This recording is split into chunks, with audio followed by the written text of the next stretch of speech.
Caput aprite vero, redens laus Domino. Caput aprite Greetings, Meatsmiths, and welcome to redens laus Farmstead Meatsmith podcast. I am Brandon Sheridan. I have a guest on my podcast today. It's been a while. Yeah. This is my my assistant Marius.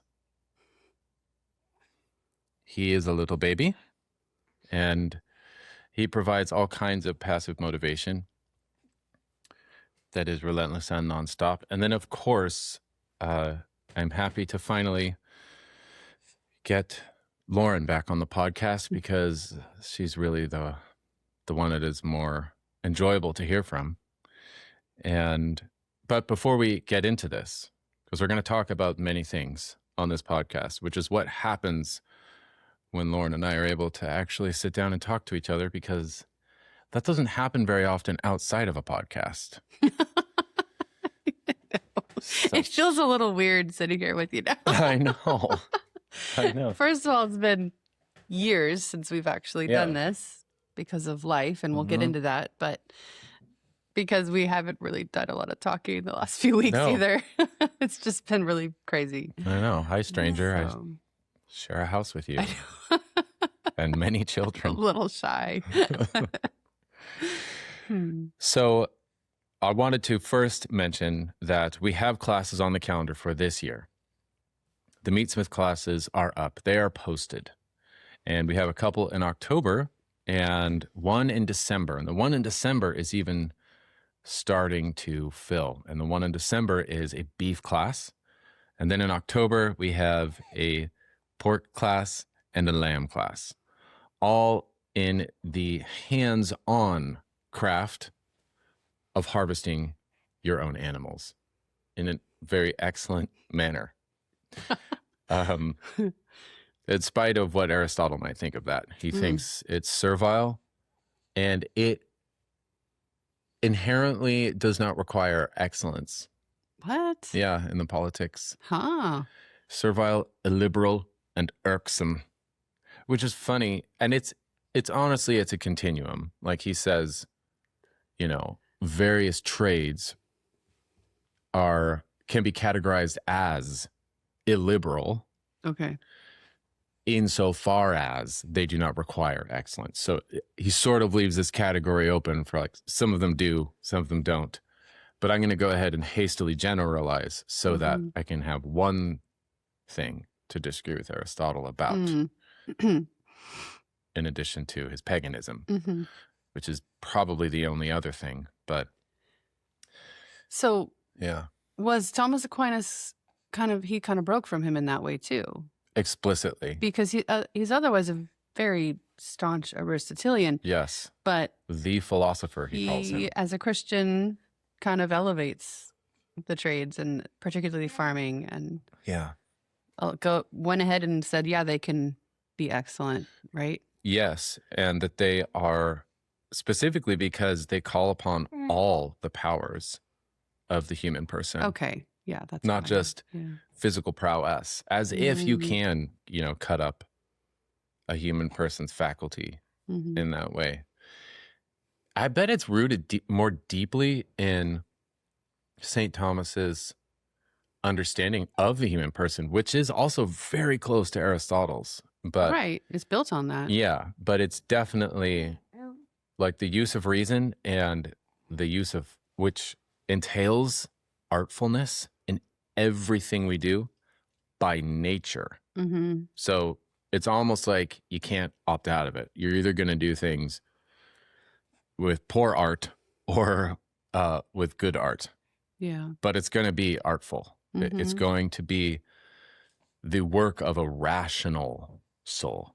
It's going to be reason, as opposed to, on the other end of the spectrum, those creatures that lack reason and therefore do things artlessly, specifically animals that instead use physical ability, physical assets that they have by nature to attain their ends, achieve their food, and such things. But yeah, Aristotle said, in fact, that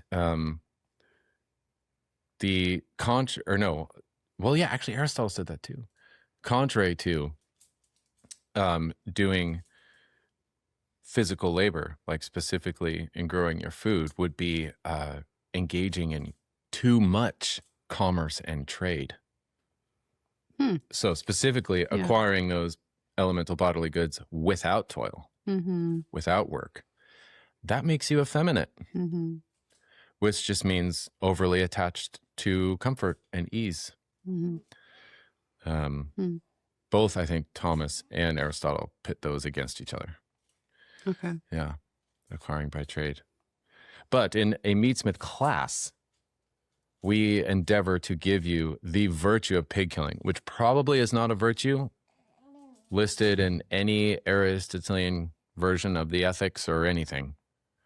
But insofar as it is a habit that can be repeated, and insofar as you can get better at it and push through the initial resistance, which you will inevitably encounter when you go to harvest an animal, it's hard work, objectively. But it is precisely in pushing through that it becomes something a little more sublime. And actually, because of its difficulty, can be enjoyable. Oh, dang it. Yeah, sorry. We're kind of distracted by the baby right now. No, Marius. He's just so cute. Yeah. Yeah.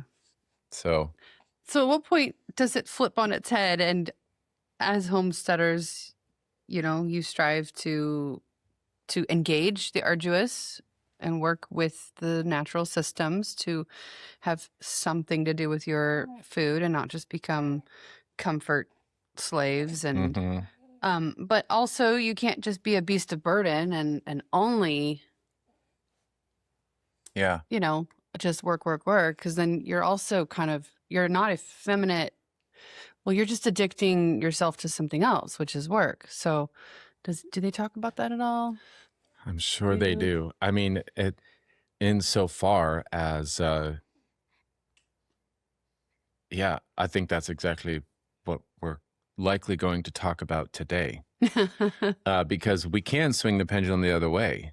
And I think that I have done this in the past, where it's like, all you have to do is real work, like good farm work. And you will alchemically, miraculously be formed into a good person. But that is a false thing. I mean, it's part of the equation. We're just like on this pendulum swing. We're finding the big moderate way, which is hard. The narrow, moderate way. Yeah, that's right. Moderation and everything. So it's good to have both in mind. Yeah, and I think that there's definitely a temptation or an emphasis, especially when it comes to educating your children, especially if you come from the homeschooling world. It's like, well, we'll just create the Edenic conditions such that our work, milking the cow, tilling the soil, learning soil science, chores, all of these things will automatically produce, in a way, an educated individual. And, I'm definitely overstating that case, but I mean, really, that is, when you're young, there's the whole unschooling movement that's kind of what it is. It's weird because it's very tempting to see that, because as I think urbanites and suburbanites, the world into which we are all born, we discover actual labor, the actual processes that produce our food. And it's so out of the ordinary. It's so new to us that we're like, oh, this is the thing. There's a lot of things, but this is the thing. Yeah. This is the thing that is good, and it's going to sort of have an automatic benefit. All we have to do is reject everything else and do that. Which, may be at the moment, but the thing, the thing that you have to be constantly seeking more than anything is God's will and holiness. And if you're stressing out all the time because of all your goals that are good goals, but you're, just bending over backwards and in your pursuit of health and education and the dirty life, you are also not being healthy because you're just, anxious ridden and doing too much, or, it's just that you have to constantly be watching. Yeah. Well, I think that gets at the root of it, because you have to ask, because we're, we have something like 10 children. So we're thinking about how to educate them. Because we have to. That's a duty. That's a thing we owe them. Yeah. And so it is, we have gone through several permutations or growth periods in our understanding of what it means to educate your children. Yeah. And I remember, you feel this tension early on, right at the beginning of family life, where it's like, how do you balance algebra with feeding the pigs and growing asparagus? Right? Can't we just grow asparagus? Because I like asparagus. And yes, there is patience and knowledge of the natural order that is implicit just with the act of growing asparagus, and botany, and culinary art, all absolutely good things. So we could probably just do that and we'll be okay. Right? Well, you and I, maybe, but the 10 kids, they need to know what the order of operations is. And you only really get that by letting some numbers take you down that road. Like it's an exercise of the brain. Yeah. When the math problem just doesn't yield. Just like, a rock in a field won't yield. You know? But some people decide to not go for that area of the field, I don't know. Math can Till around it. Yeah. Math. Yeah. You could just not do it. Yeah. But you're selling yourself short because you are able to actually crunch those numbers. Yeah. And focus enough. It's an exercise in the human. How high, how excellent can your own human mind go? Yeah.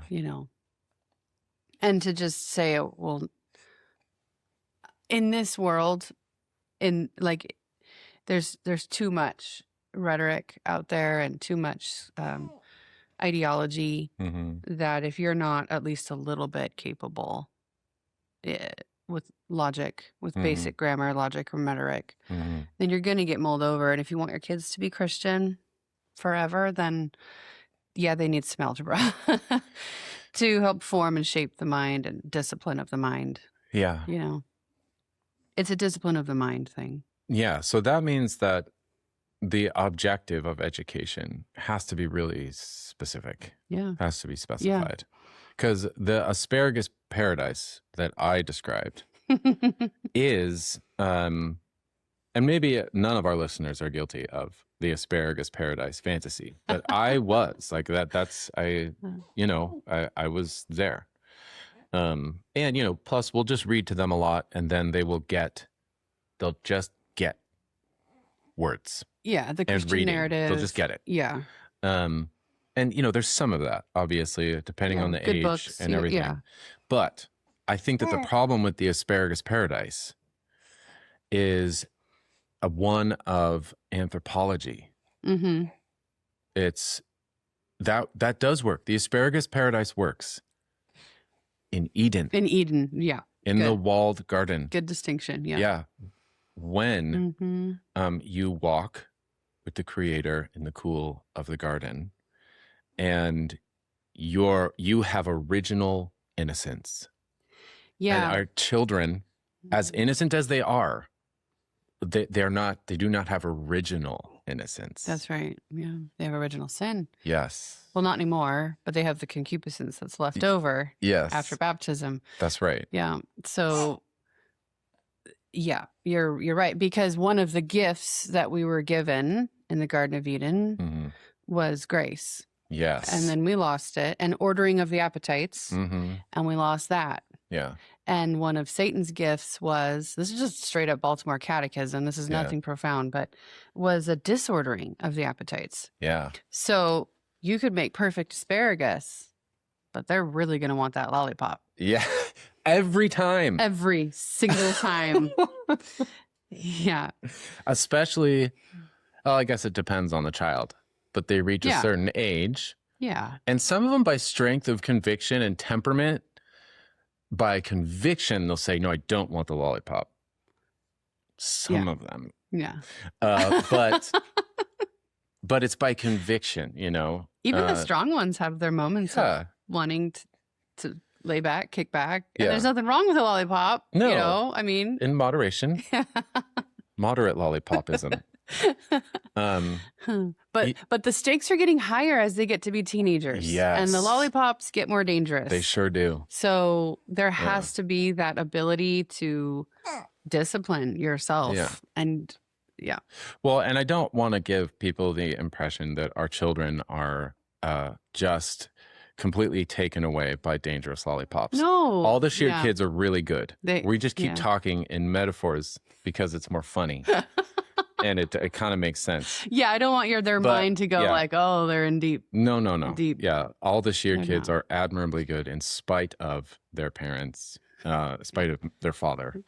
They're doing really well. But we definitely, as parents on a homestead, endeavoring to grow as much food as we can, we have seen the insufficiency of just thinking, well, we just pop these innocent and baptized children into a good, which is not nothing, like that's everything. Right. Into a good environment, and that is ordered and good, and will be good.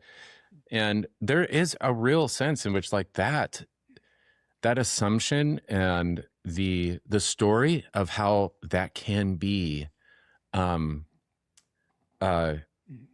unsuccessful. That's like one of the major topics, tropes, and investigations of all Western literature and art and culture. What is? Well, you just got through doing As You Like It with the kids. Yes. Yeah. Right? That was And very good.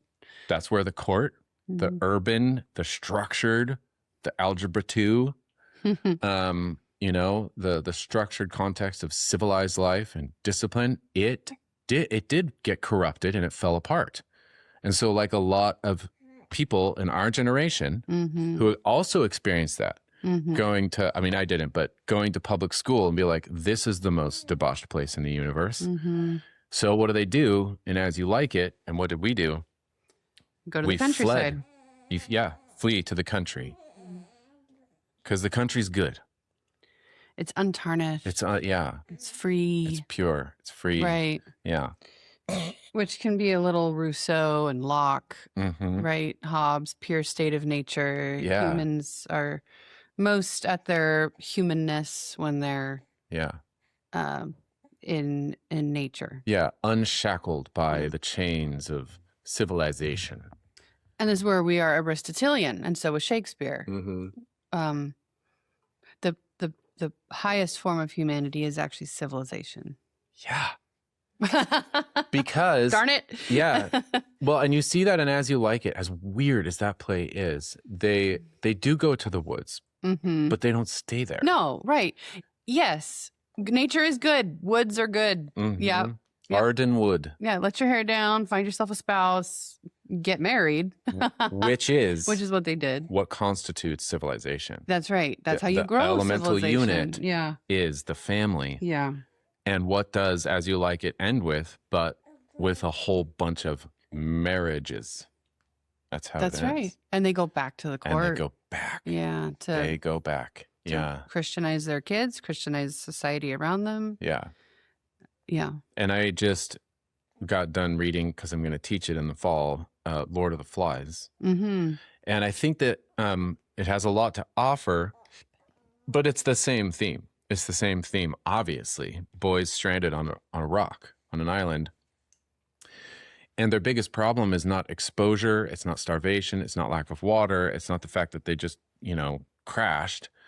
Their biggest problem is concupiscence. Yeah. That is actually the most immediate, pressing, and constant threat to just their natural survival. It is their concupiscence. Mm-hmm. And I think that story very artfully demonstrates that. And it's interesting because that was written in the 1950s, and like 10 years later, it actually happened. A couple of six Tongolese boys Oh, really? from an Anglican boarding school stole a boat, and they went on a little joyride, and they wrecked on some, Indonesian island, Oh, my goodness. uninhabited. Whoa. Yeah. And they were there for several months. Whoa. And guess what happened? Nothing like Lord of the Flies. Huh. They actually did really well. Oh, really? Yes. Oh. To a T. Huh. Like, it's interesting, all the elements of Lord of the Flies that went wrong. Like, a Yeah. big conflict there is the fire. Yeah. Keeping the fire lit. So you have a signal. Yes. So you have a smoke signal for ships passing on the horizon to see you. They couldn't do it in Lord of the Flies. Okay. These 6 boys, Yeah. it took them many hours and a couple days, but they got a fire lit. Yeah. And never once did it go out for the entire time they were there. Really? They kept it lit. They prayed Vespers. Oh, my goodness. They prayed Wow. evening prayers. They sang hymns. They prayed for each other, and they totally survived. And it's beautiful.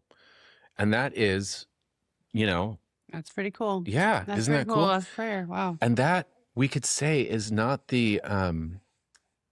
that's not the fruit of their return to their primitive authenticity. Exactly not that. No, that was their religion. That was them their through. discipline. Yeah. That was their discipline, which is the Mm. fruit of civilization. Mm-hmm. They brought that to the wilderness, and they survived it. Wow. They shared, they fed themselves. One of them broke his leg, Oh, wow. so they had to take care of him. Wow. They drank the blood of seabirds. That was kind of one of their primary hydrations. They could grab albatross and seabirds from the rocks, the cliffs. Wow. They cooked. They arduously climbed to the top of the island to build a camp and build that fire. Yeah. And they survived for several months. Wow. I can't That is remember so cool. exactly how long it was, but yeah. Huh. Yeah. All that to say, this conflict, between nature and culture, I think that's really what we're talking about Mm-hmm. when we're thinking about education. Well, teaching our and children. okay, so one of the things that I stumbled on maybe 2 years ago, year and a half ago, is I started questioning the principle or the idea that, like you said, we're going to just raise these kids in a good environment and give them good books, give them, good things. And I started kind of questioning that. We're doing the best we can, but I am no saint. And I also have natural limitations. Mhm. Like, I literally can't, I'm not an angel. I can't be everywhere at once. To think that I could is prideful and, Yeah. not reality. I still have to live in reality. Like, the higher doesn't negate the lower. Mhm. I can think that, I can bilocate, but I can't. Like, it's not, I'm not, anyway. You can't take care of Marius and teach Aristotle. And do a diaper and take care of the 4-year-old who's having a breakdown and also expect that I'm not going to have emotional, blowback, and I'm just doing too much. So, and I don't think that I've caught this, having abused anyone, including myself, for too long. But you can start picking up on the signs, on the signs of distress, and on the kids and on me and on the whole family. Then, and it's like, God is shifting us. Like God's showing us we are at a turning point. And if we don't respond, then we're culpable, you know. And because homeschool has been great, there's been some really, really good fruit from it. Yeah. We're not saying it's not right in a lot of ways, but for us, it is time to turn a page. Mm-hmm. And so we have very gradually, and so now it's just full blown. Like we're kind of helicoptering in with our story, and I'll go back about a year and a half ago, or even back to the beginning. I started with a neat book called Designing Your Own Classical Curriculum by Laura Berquist. And a veteran homeschooling mom gave it to me. She was kind of retiring, and I loved it. I ate it up. She was Catholic, and it was very homeschooly, and probably from the 80s or so. And designing your own classical curriculum. And I thought, wow, this is great. And I looked through it, and I took a lot of the suggestions, but she talks about the classical method of grammar, logic, rhetoric, you know, and breaking it down into the years of growth in each of those stages, and giving good suggestions for how to accommodate all the subjects with all of that in mind. And I knew from the outset I couldn't do all of it. Yeah. So I didn't try. I just assumed, well, homeschooling is there were no classical schools around me at the time. Yeah. This was 2012 or so when our oldest was, so 2015 or so when he would have started school. And there just wasn't, that was 10 years ago. Yeah. And we were on an island. So just the resources weren't there. And I didn't know better because, you know, you only have a couple kids. So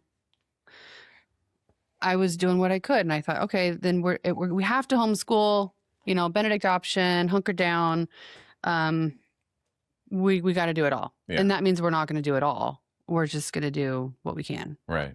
So plus we're, you know, doing our business, and that's important too. So I made sure that they could read, right, you know, pretty quickly. And I made sure I was reading to them all the time, you know, read aloud, revival style, you know, that's another podcast that influenced me. And then years went by, you know, I made sure they're getting their catechism, make sure they're getting, I figured homesteading, there's our science, you know, I'm not going to really do any textbook science, which I regret now. I wish they would have had a bigger vocabulary in their science, but certainly they have a good understanding of scientific, you know, processes. Yeah.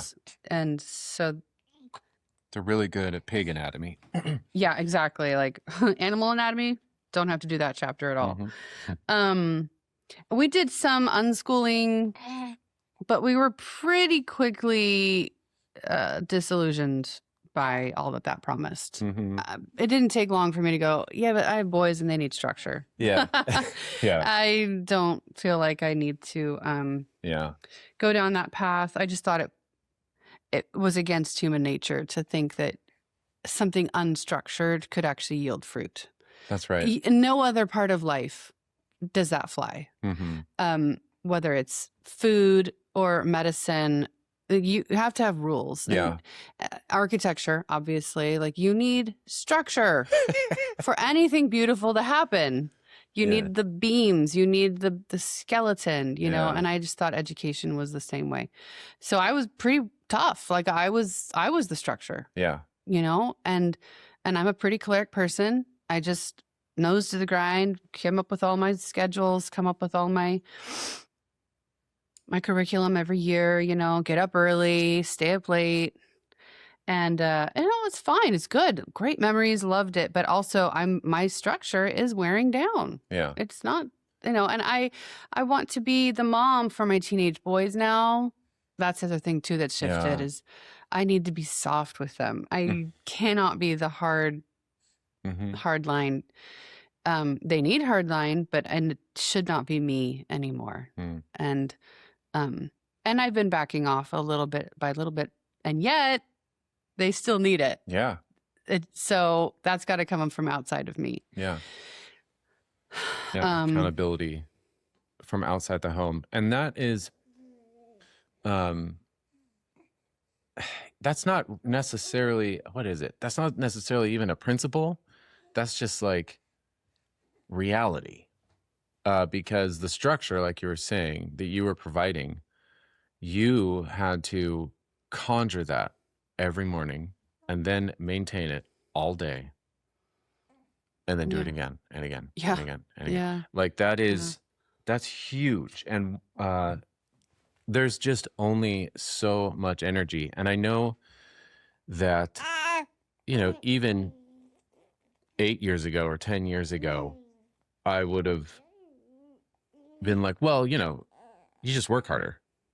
You just do it. Yeah. But there is a point, like I have reached the ripe old age of 42. And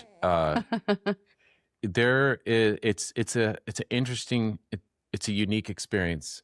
It happens to human beings when they operate on that very high level of function and all the time. And we do this. So this is what homeschoolers do. This is what people who want to grow a lot of their own food do.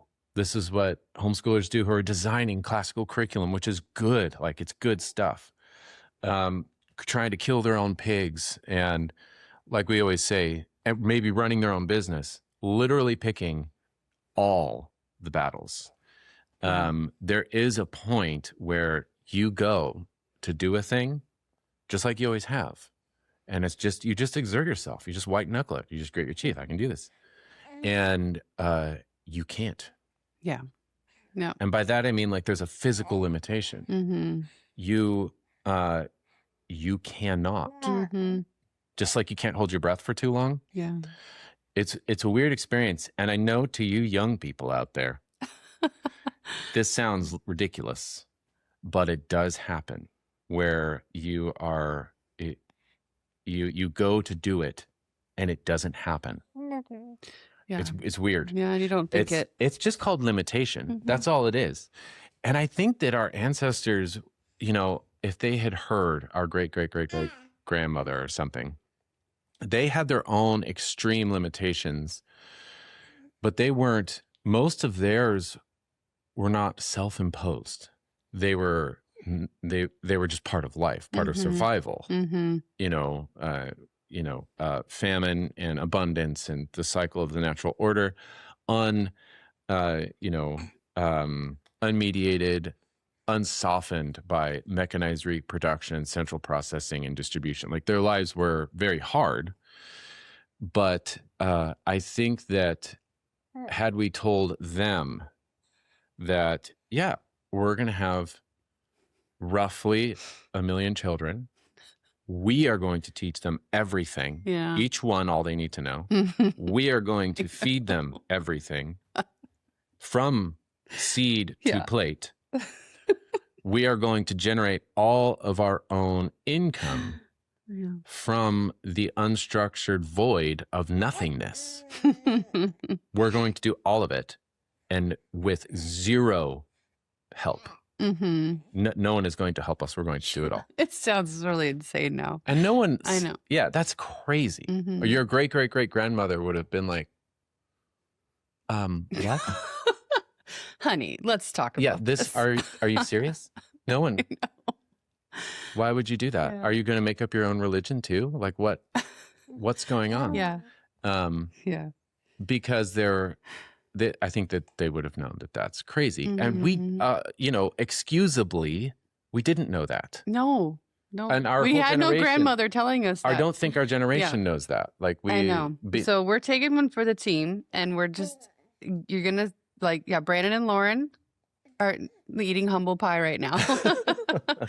And we just thought that's what you do. Other people around us were, doing the same thing and exhausting themselves. And because I think Yes, exactly. Yeah, and we have to like categorize this. We don't mean exhaust ourselves like, oh, I need some me time.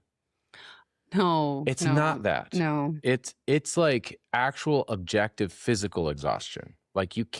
can't do things. Well, and we got to put the oxygen mask on our own self before we can put the oxygen mask on our kids. That's that. where we're at. We Yeah. haven't been putting the oxygen mask And on that, ourselves. that's just for elemental survival. It's Yeah. not like, oh, I haven't been to the movie theaters in 2 weeks. I need Yeah. to like, that is not, we're not talking about that. We're not, none of that. Yeah. Yeah. So there's, and that is what, if an institution, which civilization kind of is to serve anything. This is very Catholic, very traditional. You know, this is how St. Thomas characterizes a city and why it is conceivably the most perfect society. Mm-hmm. And the reason it is the most perfect society is Mm-hmm. because just forget about for a second, like what we think of with a city, like tightly packed, horrible urban existence, you know, factories. And like, that's not what we're talking about. We're talking about the perfect society that supplies all of the basic needs, both the material needs of the most important unit that constitutes that city, and that is the family. Mm-hmm. And included in that is the final cause of the family, which Mm-hmm. is salvation. Mm-hmm.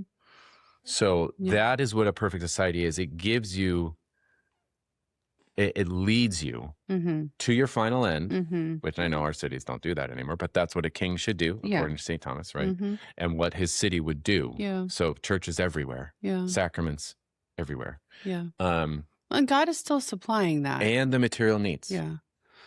Mm-hmm. And that's what makes it a perfect city. It's not that it allows an individual to go and indulge themselves and express Yeah. themselves. Right. But it would also be a deficient city if it did not supply the structure to support the family. Yeah. in all of what it Mm-hmm. requires. Mm-hmm. And we tend to think of, you know, there's this great pendulum swing. This is all we do in the modern era, I think, after the destruction of the family as the irreducible unit of society, but also as the metaphorical pattern for all of society. Mm-hmm. We just swing back and forth between the goods and the rights of the individual and the rights of the group. We're just Yeah. constantly going back and forth between those, like a pendulum swinging back and forth. And the rights of the individual are always subject to the rights of the group. Mm-hmm. But at the same time, the group should exist to sustain each individual in it. Mm-hmm. And so you can just draw a line and characterize everything in the modern era as, you know, the right-wing emphasis on the individual, Mm-hmm. or the left-wing emphasis on the collective, Mm-hmm. on the group. And we can't find anything in between there.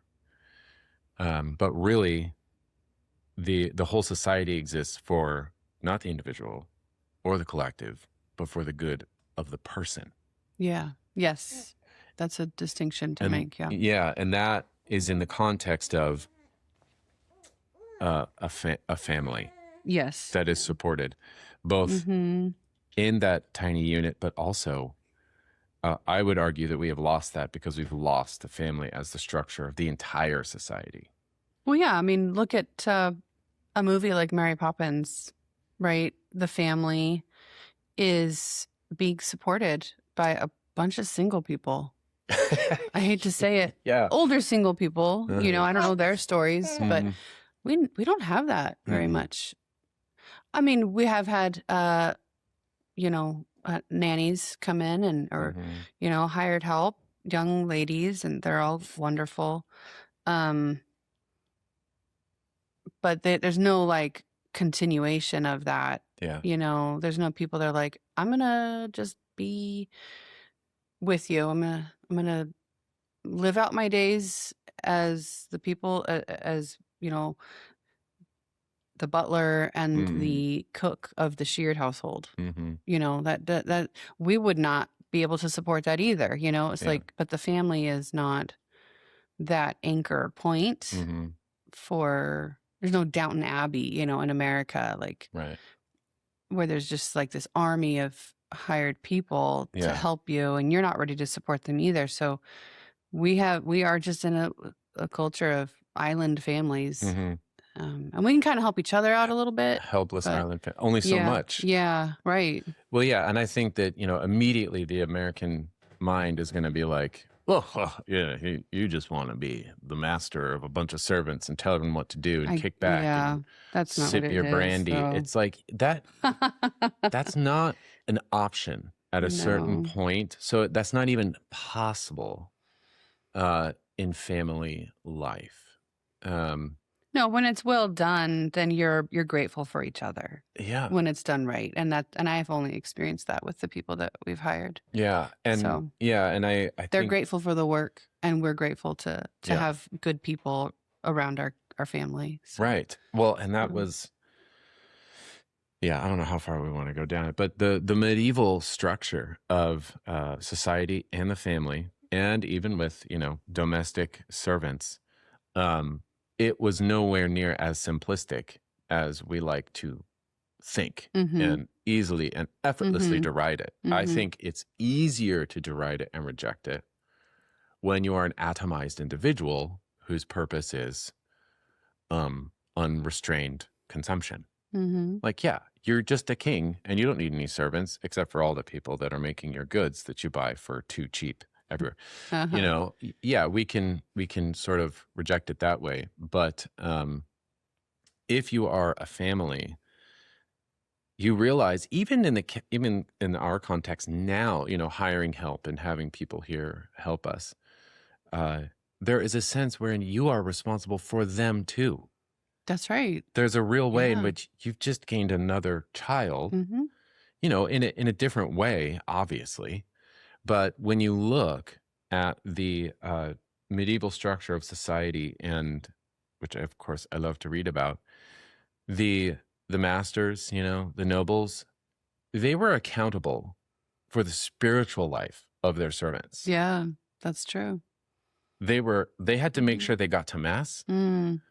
They said their prayers, and then straight, and they lived in their rooms. Okay, they were not buffered by a bunch of soundproofed, drywalled separations.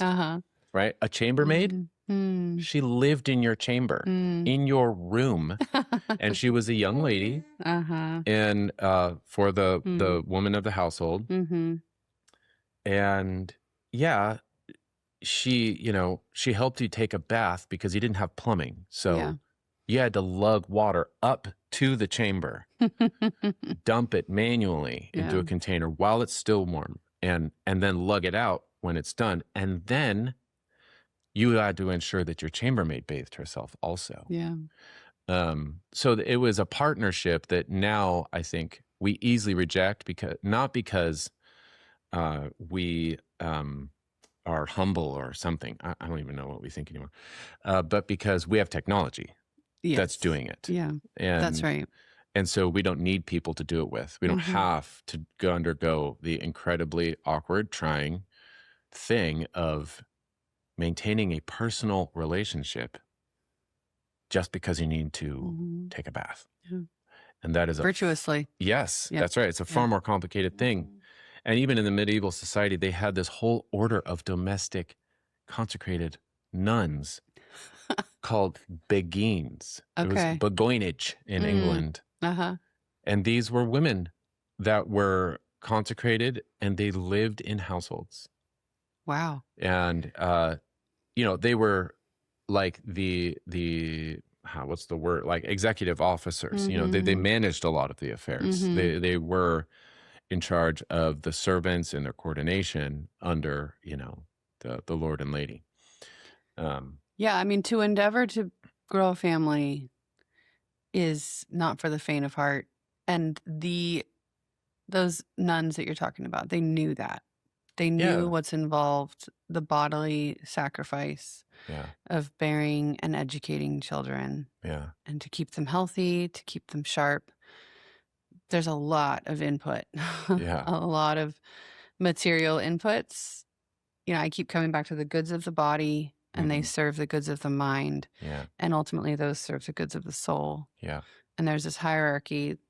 Like, if we just feed everyone healthy, we live in this asparagus paradise and we eat really healthy, but then we don't use that to like exercise our minds, we're only looking at ourselves as a one-story building. Like there's more to us. Yeah. And it's a pyramid. We build that foundation so that we can go to the next level. That's right. And that's why it just kills me when we have amazing food and there's kids at home, older kids, and they're eating and they're eating and they're eating. And I'm like, okay, when's the book work going to happen? You know, like we need to, and they don't do that all the time, but like it's definitely a temptation to just have the kitchen open. Yeah. And homeschool, the kitchen's always open. That's you right. know, especially if I'm with little kids. Yeah.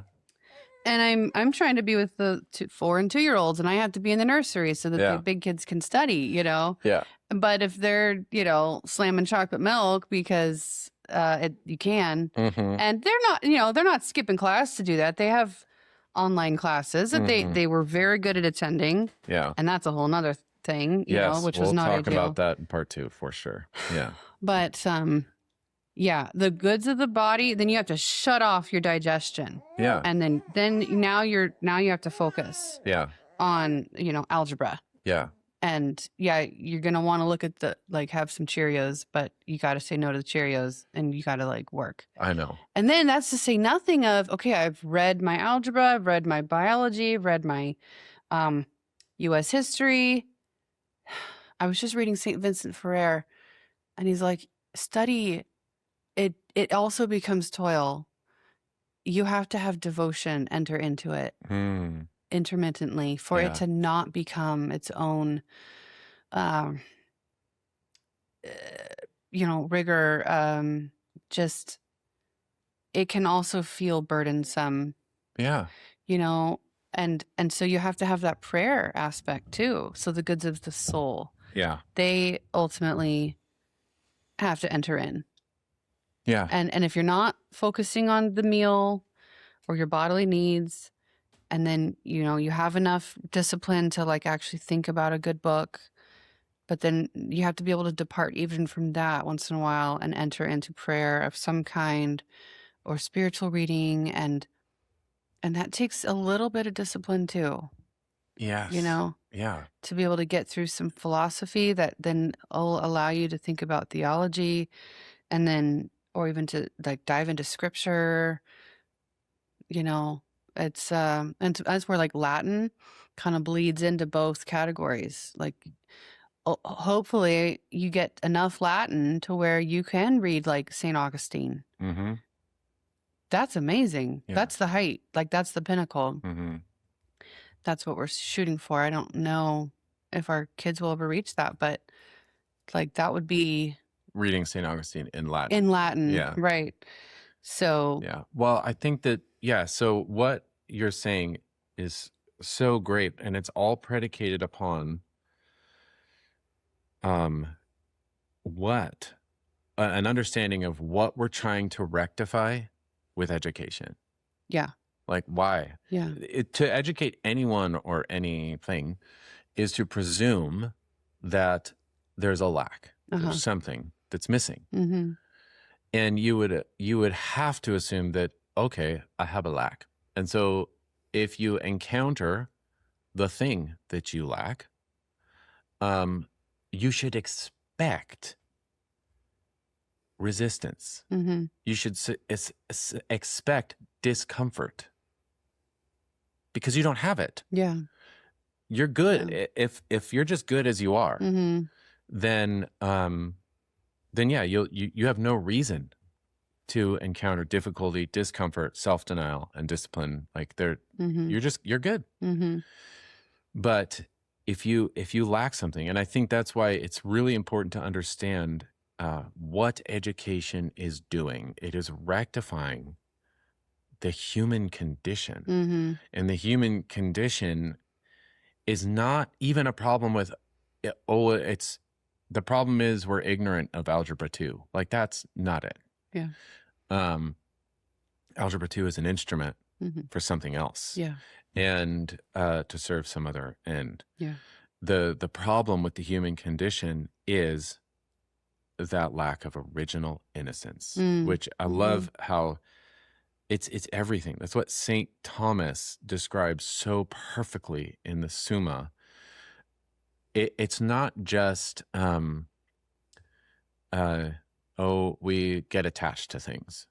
Like it is disorder in the human person. So it's unnatural. It's not the divine intent for the human person, which is when your appetites, the good, the indifferent desires of your body for sustenance and for other bodily goods start to be the agent that supplants your will and your intellect.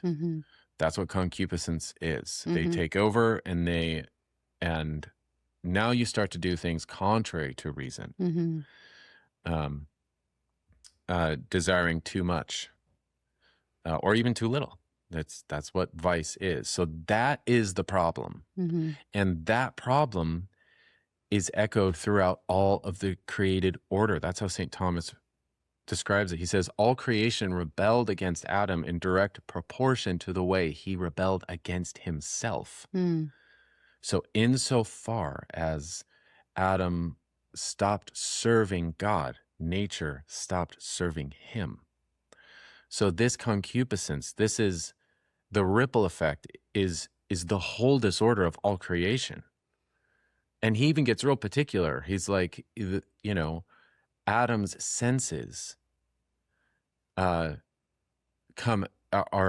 disobedient to him, and therefore so are the sensible beasts.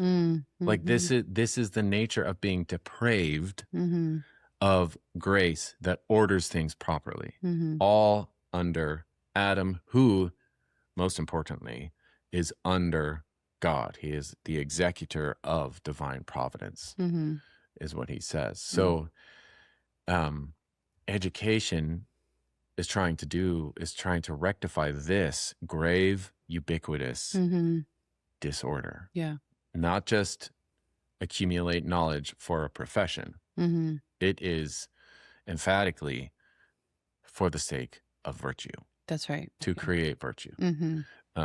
Instill virtue in your children. And I think once you see that, you realize, okay, education takes a different shape to what we've always done, which That's is... right.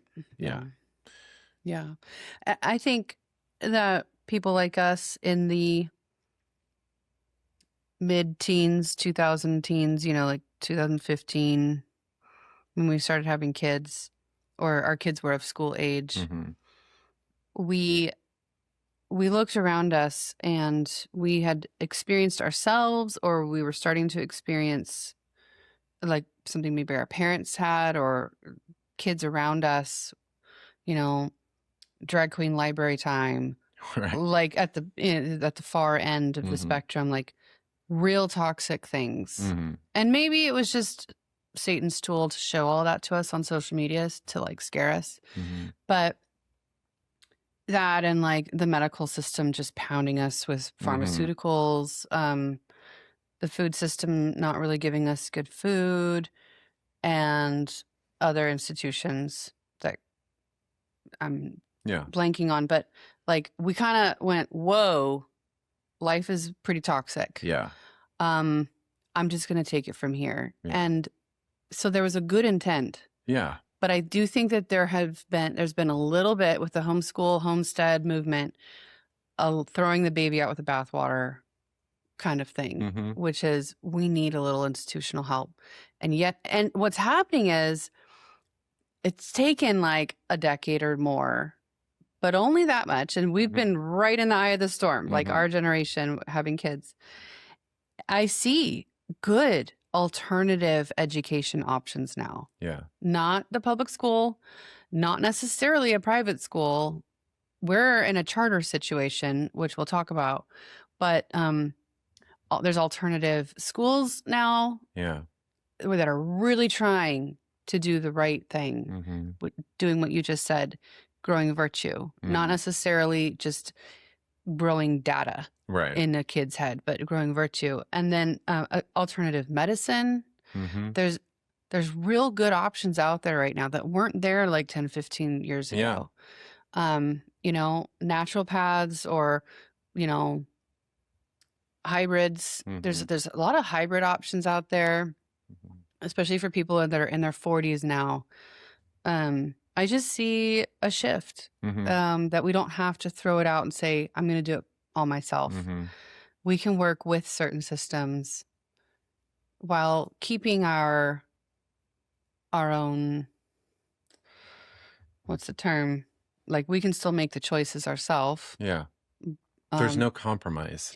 Yeah. Yeah. We're not advocating for any compromise on innocency or anything. Right. That's right. It's exactly the opposite. That's right. Yeah. So what I did is about a year and a half ago, I started looking around, and my mantra lately, I shouldn't say that word or whatever. My prayer has been watch and pray. That's been my thing. I think God has been telling me to do is watch and pray. Watch and pray. So keep praying, but also keep your eye out. Like, is this working? Is our homeschool working? Are we meeting certain benchmarks? Are we actually growing in virtue? Yeah, exactly. And our kids are wonderful, like you said, and they're not done yet. They have more to go, and I can't supply it, you know, as much as I know that they're capable of. They are sharp. We have fed them so darn well. I'm sorry. Yeah. There's no excuse. Like, our kids, they suffer from none of the maladies that other kids suffer from. Yeah, yeah. Seriously, like, blessed, yeah. And the autoimmune stuff. Yeah, autoimmune, obesity, ADHD, like, these are real problems. And our kids don't struggle with them. So if they don't turn out bright, it's on us. Like, they just need to be fed some knowledge, some Latin, some so they can do those disciplines of the mind that you were talking about. Yes. Well, and I think that we should we can even talk about it in relation to, you know, the Benedict option versus the St. Boniface option. Right. There's all these other alternative options out there that I've heard people like, because you're talking about, you know, retreating from the world because of crisis. Yeah. And yes, most public schools are a straight up apocalyptic crisis that the only proper thing to do is flight. That's right. And circle the wagons. Yeah. So the whole move to homeschool, like it is not wrong, but we just have to constantly be on our toes. Because if you think that you're retreating, that's right, to your Asparagus Paradise, and everything's good inside the walls of your, you know, your Benedict option domestic monastery, that is also naive. That's not true. And I think we should talk about that, especially in part 2. Okay. Yeah, because it's really good. Okay. So we're going to get into that now. We'll remind people we're going to come back and get into specifically our path, you know, with 10 children. Our oldest is 17. Our youngest is right there. And he's like 3 months.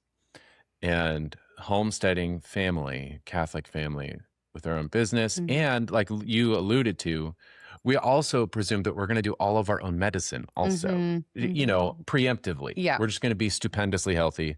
We will not need any doctor. So it's just yet another case wherein we looked at the institutions of the world and we're like, yep, nope, not that one. We'll do that too. You know, which again, that's not wrong given particular crisis and context. Yeah. But it is, it's an extraordinary act of discernment and balancing to keep it. Because again, if you've ever seen The Village by M. Night Shyamalan, it's a great illustration of this. Yeah. You can create the perfect context, but the problem with that is you bring your own limitations, and you do have limitations. Homeschooling, homesteading families, believe it or not. Yeah, they're called bodies. You don't, you do actually have them. I know you don't feel it right now. but you do have them. We are and not angels. And concupiscence. That's what you bring into the Asparagus Paradise. So, which we will talk about. And that'll be our next episode of the Meatsmith podcast, which I thank you for listening to this particular first installment. And I encourage you to check out the classes we have coming up this fall on farmsteadmeatsmith.com. And also the Meatsmith membership, where you can see so many, I think we're at like 400 families or so in the membership who are doing the exact same thing. That's why they're part of the Meatsmith membership. They want to learn how to feed their families. They're taking one thing that the institution, that the city has provided, and they're pulling it home so that they can do it. And they're trying to discern that balance. How do we do this well without descending into primitive chaos, and also without losing your soul or the health of your body to the crisis that is the urban setting. Yeah. So we'll be right back, Meatsmiths. We're going to talk about that next. So until then, thank you for listening to us. We will see you next time.